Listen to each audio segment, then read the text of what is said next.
Praise the lord. హల్లెలూయా.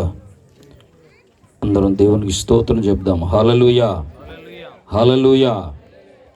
ప్రభు నామానికి స్తోత్రాలు. మరి ఈ అవకాశమును కల్పించినటువంటి దైవజనులు, నన్ను ప్రేమతో ఈ స్థలానికి ఆహ్వానించిన దైవజనులు చాలామంది ఉన్నారు. వారందరికీ కూడా ప్రత్యేకమైన వందనాలు.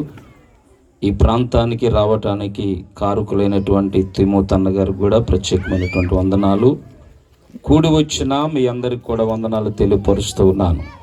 ఆమేన్. హల్లెలూయా. మరికొద్ది నిమిషాలు జాగ్రత్తగా దేవుని యొక్క మాటలు విందాం. ఇప్పటి వరకు చక్కటి సాక్ష్యమును వాక్యమును విన్నాం. ఇది దేవుని సన్నిధి. ఆనాడు యాకోబు ఒక చెట్టు క్రింద అతనితో దేవుడు కలల ద్వారా మాట్లాడినప్పుడు యాకోబు ఏమంటాడంటే, ఇది దేవుని మందిరమే కానీ చెప్పండి వేరొకటి కాదు. అక్కడ పాటలు పాడలేదు, ప్రార్థన చేయలేదు, వాక్య పరిచర్య ఏమీ జరగలేదు. దేవుడు అతనితో మాట్లాడుతూ వచ్చాడు కాబట్టి అది దేవుని మందిరం. మరి దీన్నేమందాం? ఇది దేవుని సన్నిధి. చాలా భయముతో, చాలా భక్తితో దేవుడు మనల్ని ఈ స్థలములో ఉంచినంతసేపు ఉండాల్సినటువంటి అవసరత ఉంది. క్రమం కలిగి ఉందాం. దయచేసి ఎవరు కూడా లేచి అటు ఇటు తిరగకూడదు. దుష్టుడైన సాతానుడు ఏం చేస్తాడంటే తిప్పిస్తూ ఉంటాడు. సాతానుడు అటు ఇటు తిరుగుతూ ఉంటాడు. తన అనుసరణను కూడా అటు ఇటు తిప్పుతూ ఉంటారు. సాతానుకు చోటు ఇవ్వకుండా కొద్ది నిమిషాలు, ఇది పెద్ద టైమింగ్ కాదు. కొన్ని ప్రాంతాల్లో 12 గంటలకు ముగింపు అవుద్ది సభలో. అర్థమవుతుందా? దేవునికి స్తోత్రం. ఎక్కువ సమయం అవుద్దన్న ఉద్దేశంతోనే దైవజనులు చక్కటి భోజన సౌకర్యాన్ని కూడా కల్పిస్తున్నారు. గనక అందరూ దయచేసి సహకరించండి. నాకు ఇచ్చిన సమయంలో నేను ముగిస్తాను. ఇప్పుడు టైం వచ్చి నా ఫోన్లోనైతే 10 గంటల 11 నిమిషాలు అయింది. దేవునికి స్తోత్రం. మరి ఎన్ని గంటలు ముగించాలి? నేను ½ అవర్ ఇచ్చారు కదా అయ్యా. దేవునికి స్తోత్రం. దేవుని సన్నిధిలో ఎందుకో చాలా మందికి గడపటానికి కష్టంగా అనిపించేది, కానీ దేవుని సన్నిధిలో గడుపుట అది మనకు ఆశీర్వాదం. ఆమేన్. ఇంటికి పోయినాక ఏం చేస్తాం? చాలా మందికి త్వరగా నిద్ర పట్టదు. సెల్ ఫోన్ చూసుకుంటే ఇప్పుడుకో నిద్రపోతూ ఉంటారు. అదేదో ఎక్కడ ఇంకా ఎక్కువసేపు గడిపితే నిజంగా మనం దీవించబడతాం, ఆశీర్వదించబడతాం. యేసు ప్రభు కొండెక్కి ప్రసంగం చేయటానికి వెళితే నలుమూల నుండి అనేక మంది ప్రజలు ఆ స్థలానికి వచ్చి ఎన్ని రోజులు ఉన్నారు తెలుసా? ఆ స్థలంలో 3 దినాలు, పగలు రాత్రులు 3 దినాలు అన్నపానములను మరిచి. దేవునికి స్తోత్రం. ఇక్కడ భోజనాలు సిద్ధపరిచారు. ఆ నీళ్ళ సౌకర్యం ఉంది, భోజన సౌకర్యం మనకు అనుగ్రహించారు. కాబట్టి కాస్త భక్తి చేయటానికి ఇష్టపడాలి. భక్తి చేయటానికి కష్టంగా ఫీల్ అవుతే దేవుని యొక్క దీవెన ఆశీర్వాదాలు మనకు రావు. ఆనాడు యాకోబు బైబిల్ గ్రంథములో గమనిస్తే ఒక రాత్రంతా దేవుని యొక్క సన్నిధిలో దేవునితో పెనుగులాడాడట. తెల్లవారుతూ ఉండగా అప్పుడు విడిచిపెట్టాడే తప్ప దేవుడు అతనిని ఆశీర్వదించేంత వరకు కూడా దేవునితో యాకోబు పెనుగులాడాడు. కాబట్టి రాత్రి కొద్ది నిమిషాలు జాగ్రత్తగా మీరందరూ కూడా సహకరించండి.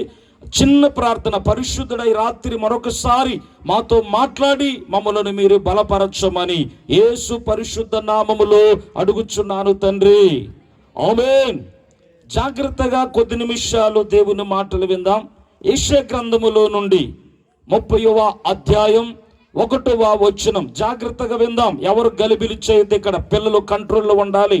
ఇది దేవుని సన్నిధి. దేవుని ఆత్మ ఈ స్థలములో సంచారము చేస్తూ ఉంది. భయముతో, భక్తితో ఉండాలి. దేవుని సన్నిధిలో మన ప్రవర్తన జాగ్రత్తగా చూసుకోవాలి.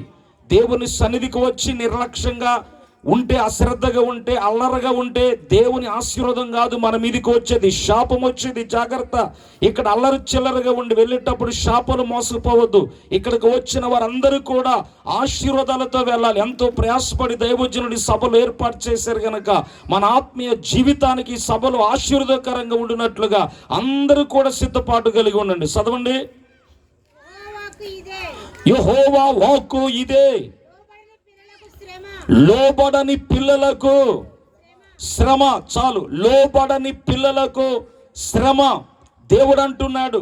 ఈ మాటలాడుతున్న మాట మనుషులు మాటలాడుతున్న మాట కాదు. ఇది దేవాతి దేవుడు మాటలాడుతున్నటువంటి మాట. ఆయన అంటున్నాడు, లోబడని పిల్లలకు శ్రమ. పిల్లలు ఎవరు? మనమే. మనమందరము కూడా దేవుని పిల్లలమై ఉన్నాం. అయితే ఈనాడు చాలా మంది దేవునికి లోబడనొల్లని పరిస్థితుల్లో ఉంటూ ఉన్నారు. ఈ రోజున విస్తారముగా దేవుని వాక్యము లోకమందంతటా ప్రకటించబడుతూ ఉన్నది. ఎక్కడ చూచినా వాక్యము విస్తారంగా దొరుకుతూ ఉన్నటువంటి కాలం ఇది.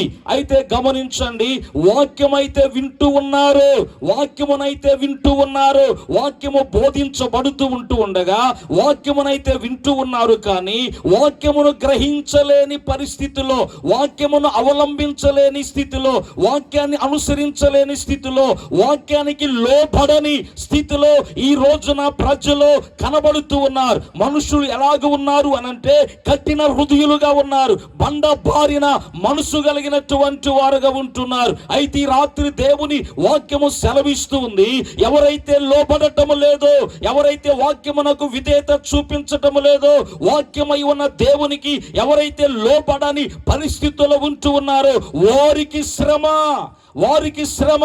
ఎవరికయ్యా శ్రమ అనంటే ఎవరైతే లోబడటం లేదో వారికి శ్రమ. దేవుడు విధేయులుగా ఉండాలని కోరుకుంటూ ఉన్నాడు, లోబడే ప్రజలముగా ఉండాలని కోరుకుంటూ ఉన్నాడు. ఈ ప్రజలను చూచినప్పుడు దేవుడు ఒక రోజున మాట్లాడుతూ ఉన్నాడు. ఎవరితో తెలుసా? మనుషులతో కాదు. మనుషులందరూ పాడైపోతూ ఉన్నారు, పాపము చేత చెడిపోతూ ఉన్నారు. ఈ చెడిపోతున్న మనుషులను బట్టి దేవుడు మాట్లాడుతూ ఉన్నాడు. ఎవరితోనో తెలుసా? సృష్టితో దేవుడు మాట్లాడుతున్నాడు. ఆయన ఆకాశము వైపు చూచి, ఆకాశమా ఆలకించు, భూమి సెవయొగ్గు, నేను పిల్లలను పెంచి గొప్పవారినిగా చేసి తిని, నేను గొప్పవారినిగా చేసి తిని, అయితే వారు నా మీద తిరగబడి ఉన్నారు. ఏం చేస్తున్నారట? సృష్టికర్తకు, దేవుని ద్వారా సృష్టించబడిన ఈ మానవుడు తిరుగుబాటు చేస్తూ ఉన్నాడు. తిరుగుబాటు అంటే ఏంటో తెలుసా? మాట వినకపోవటమే తిరుగుబాటు. వాక్యము తెలుసు, మనము బోధించే స్థితిలో ఉన్నాం. ఈ రోజున వాక్యము ఎరిగి కూడా లోబడని పరిస్థితి. అయితే తిరుగుబాటు చేస్తున్నాం మనం. ఎవరితో చెప్తున్నాడు? తిరుగుబాటుదారులుగా ఉన్న ఈ మనుషులను ఉద్దేశించి ఎవరికి ఫిర్యాదు అవుతున్నాడు దేవుడు? ఆకాశానికి చెప్పుకుంటున్నాడు, భూమికి చెప్పుకుంటున్నాడు. నేను పెద్దవారినిగా చేసి తిని ప్రజలను, వారు నా మీద తిరగబడి ఉన్నారు, నాకు లోబడటం లేదు అని చెప్పి దేవుడు తెలియపరుస్తూ ఉన్నాడు. అయితే ప్రియమైన వారులారా, బైబిల్ గ్రంథములో దేవుడు ఒకసారి లోకాన్ని తొంగి చూచినప్పుడు భూలోకమంతా చెడిపోయి ఉంది. అప్పుడట దేవుడు సంతాపపడ్డాడట. ఎందుకు? మనుషులను కలగజేసినందుకు దేవుడు సంతాపపడ్డాడు, పశ్చాత్తాపపడ్డాడు, వేదన చెందాడు. నిన్ను నన్ను భూలోకములో ఉన్న మానవ జాతిని సృష్టించినందుకు దేవుడు సంతాపపడుతున్నాడు. ఎందుకంటే మనుషుడు దేవుడు తను నియమించినటువంటి మార్గములో నిలవకుండా, ఆ మార్గములో నడవకుండా, మనుషుడు దేవుని మార్గము నుండి తప్పిపోయి ఎవరికి ఇష్టమైన మార్గములో వారు ప్రయాణము చేస్తూ నాశనానికి లోనవుతూ ఉన్నారు గనుక ఈ మనుషులను బట్టి దేవుడు సృష్టించినందుకు సంతాపపడుతున్నాడు, బాధపడుతున్నాడు, దుఃఖపడుతూ ఉన్నాడు. అయితే దేవుడు లోకమును తొంగి చూచినప్పుడు, మానవ జాతిని పరిశీలనగా చూచినప్పుడు, ఒక్కొక్కరిని గమనిస్తూ ఉన్నప్పుడు దేవుడు ప్రతి ఒక్కరిని కూడా గమనిస్తూ ఉంటాడు, ప్రతి ఒక్కరిని కూడా పరిశీలన చేస్తూ ఉంటాడు, ప్రతి ఒక్కరిని కూడా పరీక్షిస్తూ ఉంటాడు, ప్రతి ఒక్కరిని కూడా దేవుడు తెలుసుకుంటూ ఉన్నాడు. నువ్వు అనుకుంటున్నావేమో నన్ను ఎవరు గమనించటం లేదు, నన్ను ఎవరు తెలుసుకోవటం లేదు, నన్ను ఎవరు కూడా చూడటం లేదు అని నువ్వు అనుకుంటున్నావేమో. కానీ దేవుని వాక్యము సెలవిస్తుంది, సెలవిస్తా ఉన్నది, దేవుడు ప్రతి మనిషిని పరిశోధన చేస్తున్నాడు, ప్రతి మనిషిని పరీక్షిస్తూ ఉన్నాడు దేవుడు. అయితే ప్రియులారా, అందరిని పరీక్షిస్తూ ఉండగా, పరిశోధిస్తూ ఉండగా ఒకే ఒక మనుష్యుడు నీతిమంతుడుగా కనబడ్డాడు. ఆ మనుష్యుడే నోవాహు. కొట్టడి గట్టిగా సపట్లు, అందరూ గట్టిగా సపట్లు కొడుతూ ప్రభునామాన్ని మహిమపరచండి. భూలోకమంతా పాడైపోయి ఉండగా, భూలోకమంతా చెడిపోయి ఉండగా, పాపముతో మానవ జాతి నింపబడి ఉండగా ఒకే ఒక మనుష్యుడు పరిశుద్ధంగా బ్రతుకుతూ ఉన్నాడు. నీ ప్రాంతములో, నీ గ్రామములో, నీ పట్టణములో ఒకవేళ నీ ప్రాంతం అంతా చెడిపోయి ఉన్నదేమో, నీ ప్రాంతములో నువ్వు ఒక్కడివి దేవుని కొరకు నీతిగా బ్రతకగలవా, పరిశుద్ధంగా బ్రతకగలవా?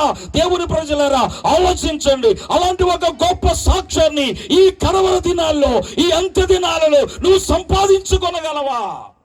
అలాంటి గొప్ప సాక్ష్యము కలిగినటువంటి నోవాహుతో దేవుడు చెప్పాడు, అయ్యా నోవాహు, భూలోకమంతా చెడిపోయింది నాయనా, అయితే నువ్వేం చేయాలో తెలుసా? నీ కొరకు ఒక ఓడను కట్టుకోవాలి. చూడండి, బైబిల్ గ్రంథములో పేతురు రాసినటువంటి మొదటి పత్రిక 3వ అధ్యాయం 20వ వచనం. ఎవరు కంగారు పడకండి, నేను టైం మించిన ఎక్కడైనా నాకు ఇచ్చిన టైంలో నేను జ్ఞానంతో ముగిస్తాను, సహకరించండి.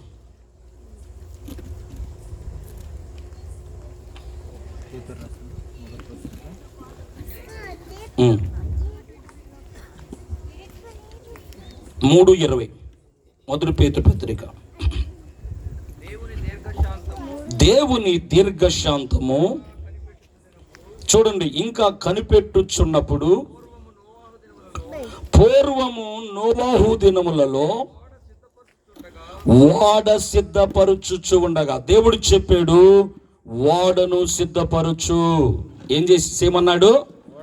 ఓడను సిద్ధపరచు. ఓడను సిద్ధపరచుచు ఉండగా అవిధేయులైన వారి యొద్దకు, చెరలో ఉన్న ఆత్మల యొద్దకు వెళ్ళి వారికి ప్రకటించబడినది. నోవాహు కాలములో నాశనమును గురించి, దేవుని కృపను గురించి ప్రకటించబడినది. నాశనము ఒకవైపు పంచుకొని ఉంది లోకానికి, మరొక వైపున కృప విస్తరించి ఉంది, మరొక వైపున ఓడ సిద్ధపరచబడి ఉంది. అయితే ఓ భూజనులారా, ఓ ప్రజలారా, నాశనము నుండి మీరు తప్పించబడాలి అనంటే, రక్షణలోనికి నడిపించబడాలి అనంటే, మీరు ఇదిగో నిర్మించబడిన ఈ ఓడలోనికి రండి అనేటువంటి ప్రకటన భూలోకమందంతటా ప్రకటించబడింది. స్తోత్రం. లోబడుతున్నారా? ప్రజలు లోబడుతున్నారా? నోవాహు ద్వారా నిర్మించబడిన ఆ ఓడలోనికి ప్రజలు రాగలుగుతున్నారా? రాలేని పరిస్థితిలో,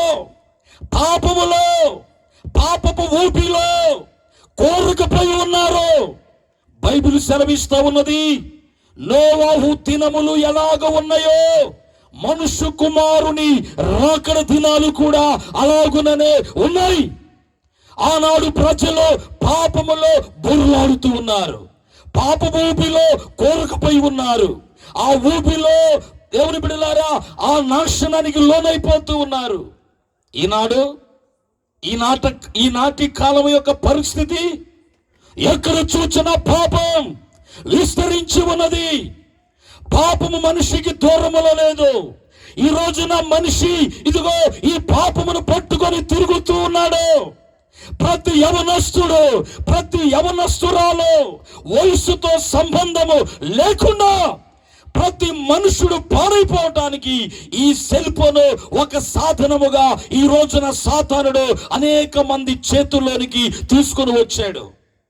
తిండి లేకపోయినా ఉండగలరేమో, త్రాగటానికి నీరు లేకపోయినా ఉండగలరేమో, కానీ ఈ సెల్ ఫోన్ లేకుండా ఉండలేని పరిస్థితి. ఈ రోజున మానవుడు పాపానికి బానిసుడైపోయాడు. ఈ రోజున మనిషిని పాపం ఏలుబడి చేస్తుంది. ఇంత పెద్ద మనిషిని, ఇంత జ్ఞానవంతుణ్ణి, ఇంత మంచి వ్యక్తిని పాపము ఏలుబడి చేస్తా ఉంది. పాపము యొక్క ఏలుబడి కింద మనుష్యుడు ఈ రోజున జీవిస్తూ ఉన్నాడు. ఓ ప్రియ యవన బిడ్డ, ఓ ప్రియ యవన సహోదరుడా, యవన సహోదరి, ఇదిగో నిన్ను ఏలుబడి చేసేది ఏమిటో తెలుసా? పాపం.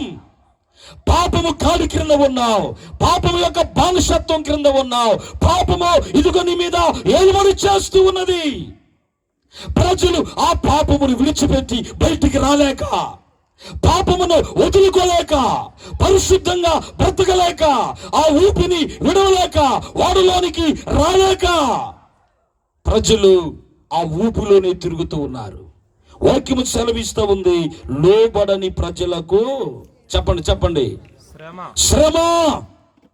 లోబడకపోతే శ్రమ. నోవహు ఓడలోనికి వచ్చాడు, తన కుటుంబం అంతా ఓడలోనికి వచ్చింది. అలాగుననే ప్రాణము కలిగిన జీవులు జతల జతలుగా ఓడ దగ్గరికి వచ్చినప్పుడు వాటన్నిటినీ కూడా నోవహు ఓడలోనికి చేర్చుకున్నాడు.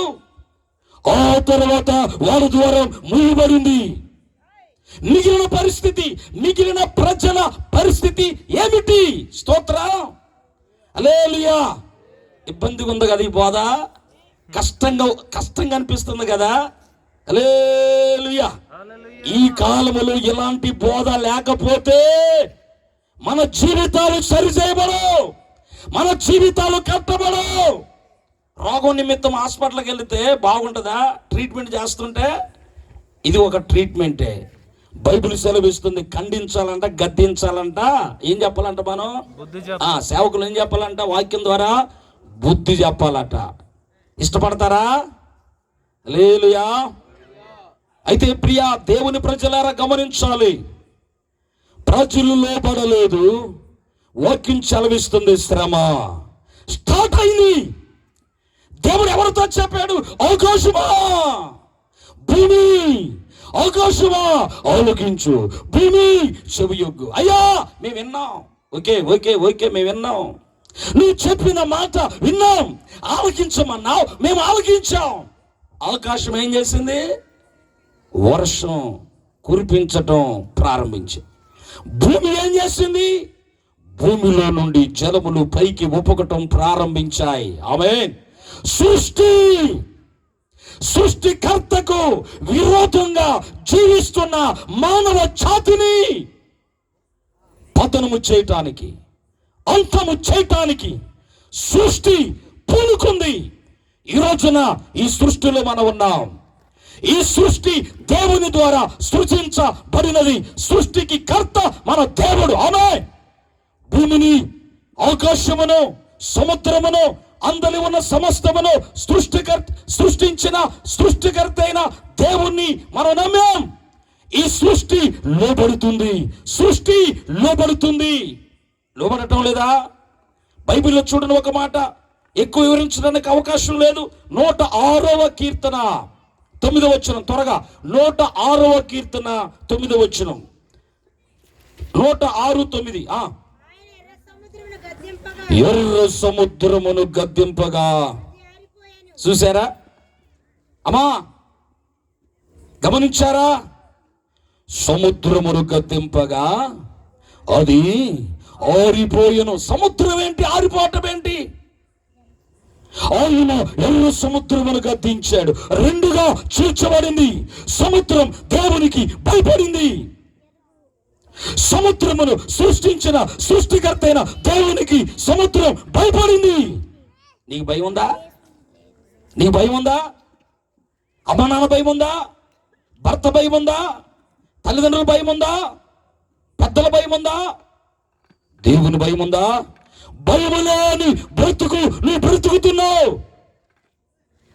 ఎప్పుడైతే సృష్టికర్త అయిన దేవుడు గద్దించాడో, అయ్యో సృష్టికి కర్త అయిన దేవుడు గద్దిస్తున్నాడు అని సృష్టి లోబడి సృష్టి ఆరిపోయింది.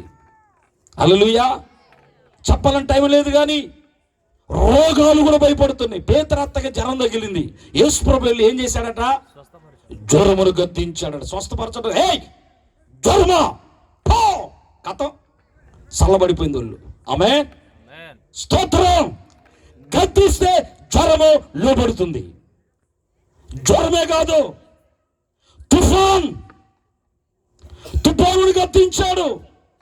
ఓడలో ప్రయాణము చేస్తున్నప్పుడు యేసు ప్రభువుని వారు గాలిని తుఫానును గద్దించాడు.